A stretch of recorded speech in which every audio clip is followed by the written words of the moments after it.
Kami dari kelompok 5 akan menjelaskan tentang hubungan warga negara dengan hukum, hierarki dan supremasi hukum, dan HAM, yang anggotanya terdiri atas Andi Ramadan, Damayanti, dan Dimas Rahman. Isi materi terdiri atas warga negara, hierarki hukum, supremasi hukum, HAM, dan kesimpulan. Yang pertama ada warga negara, yaitu masyarakat suatu negara merupakan masyarakat hukum suatu negara, yang artinya ialah suatu sistem hubungan yang teratur antara masyarakat dengan hukum suatu negara. Masyarakat suatu negara dapat dibedakan atas penduduk dan bukan penduduk. Yang dikatakan sebagai penduduk adalah warga negara dan orang asing yang berada dalam suatu wilayah negara. Sementara yang bukan penduduk merujuk kepada warga negara suatu negara yang berada di luar wilayah negara tersebut. Peran warga negara dalam kehidupan hukum, peran warga negara dalam kehidupan politik, peran warga negara dalam kehidupan sosial budaya, dan peran warga negara dalam kehidupan HAM. Lalu ada asas-asas kewarganegaraan, adalah dasar hukum bagi kewarganegaraan untuk penduduk sebuah negara. Orang yang sudah memiliki kewarganegaraan tidak jatuh pada kekuasaan atau wewenang negara lain. Negara lain tidak berhak memperlakukan kaedah-kaedah hukum kepada orang yang bukan warga negaranya. Asas tempat kelahiran atau ius soli, yaitu kewarganegaraan seseorang ditentukan berdasarkan tempat kelahirannya. Jadi menurut asas ini, kewarganegaraan seseorang tidak dipengaruhi oleh kewarganegaraan orang tuanya, karena yang menjadi patokannya adalah tempat kelahirannya. Contohnya seperti di Amerika Serikat, Argentina, dan Brazil. Lalu asas keturunan atau ius sanguinis, yaitu kewarganegaraan seseorang ditentukan berdasarkan pada keturunan orang tuanya. Jadi menurut asas ini, kewarganegaraan selalu mengikuti kewarganegaraan orang tuanya tanpa memperhatikan di mana anak itu lahir. Contohnya seperti di Jepang, Korea Selatan, Lebanon, dan Inggris.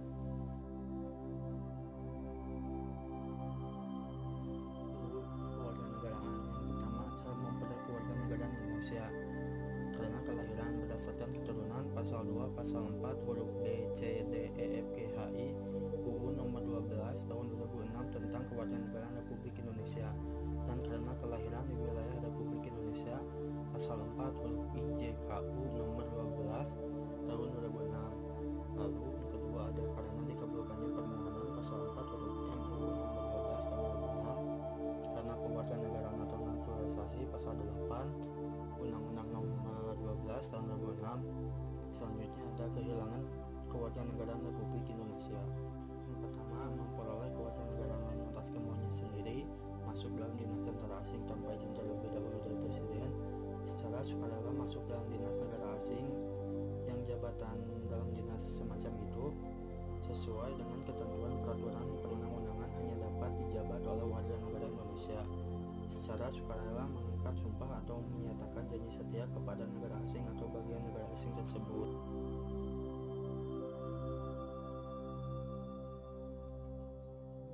Selanjutnya, mekanisme untuk memperoleh kewarganegaraan Republik Indonesia melalui kewarganegaraan atau naturalisasi haruslah memenuhi persyaratan telah berusia 18 tahun atau sudah kawin, pada waktu mengajukan permohonan sudah bertempat tinggal di wilayah Republik Indonesia paling singkat selama 5 tahun berturut-turut atau paling singkat 10 tahun tidak berturut-turut, sehat jasmani dan rohani, dapat berbahasa Indonesia serta mengakui dasar negara, Pancasila, dan UUD Negara Republik Indonesia 1945, tidak pernah dijatuhi pidana karena melakukan tindakan pidana yang diancam dengan pidana penjara 1 tahun atau lebih.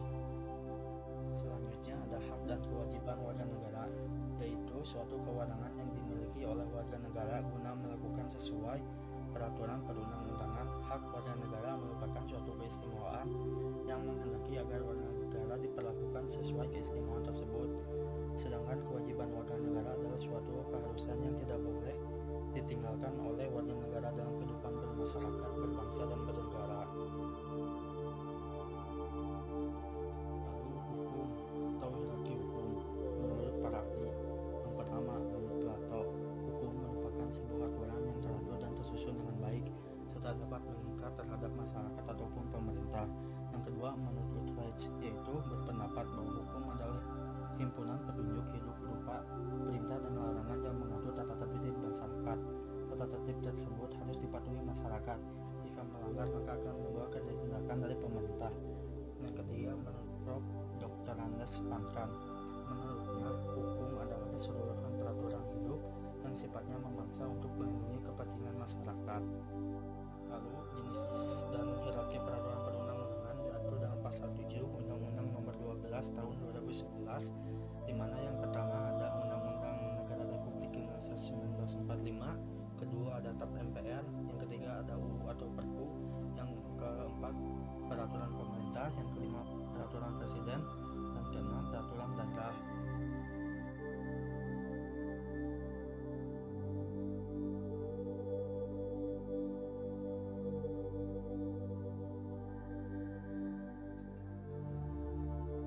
Supremasi hukum. Supremasi hukum adalah upaya untuk memberikan jaminan terciptanya keadilan. Keadilan harus diposisikan secara netral, yang artinya setiap orang memiliki kedudukan dan perlakuan yang sama tanpa terkecuali. Kerangka hukum harus adil dan diberlakukan tanpa pandang bulu, termasuk di dalamnya hukum-hukum yang menyangkut hak asasi manusia. Supremasi hukum merupakan prasyarat mutlak bagi penyelenggaraan kehidupan kenegaraan berdasarkan kedaulatan rakyat. HAM atau Hak Asasi Manusia. Istilah HAM pertama kali diperkenalkan oleh Roosevelt ketika Universal Declaration of Human Rights dirumuskan pada tahun 1948 sebagai pengganti istilah The Right of Man. Dalam Konstitusi Indonesia UUD 1945 digunakan istilah hak warga negara yang oleh The Founding Father dimaksud sebagai pemenuhan hak asasi manusia.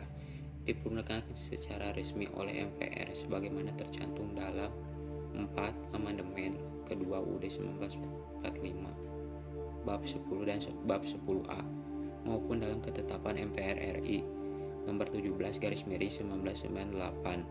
HAM merupakan suatu pemikiran yang dituangkan dalam bentuk hukum.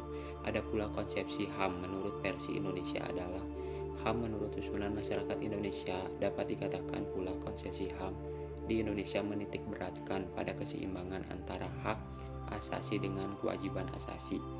Perbedaan konsepsi itu terletak pada ide dan aplikasi.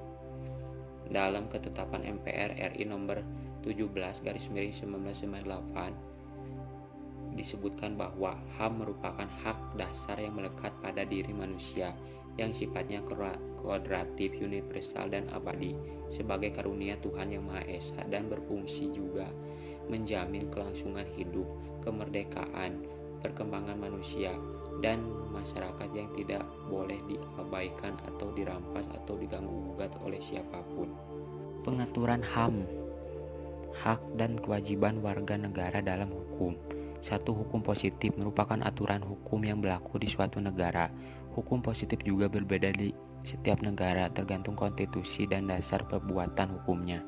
Di Indonesia, konstitusi mengalami 3 kali perubahan, yaitu Konstitusi UUD 1945, Konstitusi RIS, Konstitusi UUDS 1950, dan dengan Dekret Presiden 5 Juli 1959 kembali lagi ke UUD 1945.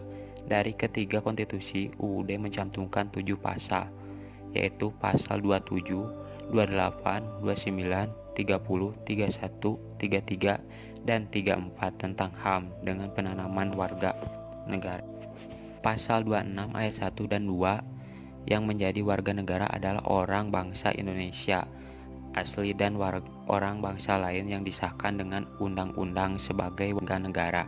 Pada ayat 2, syarat mengenai kewarganegaraan ditetapkan dengan undang-undang. Pasal 28, kemerdekaan berserikat dan berkumpul, mengeluarkan pikiran dengan lisan dan sebagai ditetapkan dengan undang-undang. Kesimpulan dari keterkaitan hukum, supremasi, dan hierarki hukum dan HAM adalah di mana selain dijadikan pedoman bagi rakyat Indonesia untuk menjalankan perannya sebagai warga negara yang baik dan menaati aturan, juga hukum mengatur bagaimana cara mendapatkan kewarganegaraan Indonesia dan bagaimana juga masyarakat dapat kehilangan status kewarganegaraannya. Dan HAM juga sebagai tolok ukur atau pelindung bagi warga negara untuk mendapatkan pelindungan hukum untuk menjalankan hak dan kewajibannya.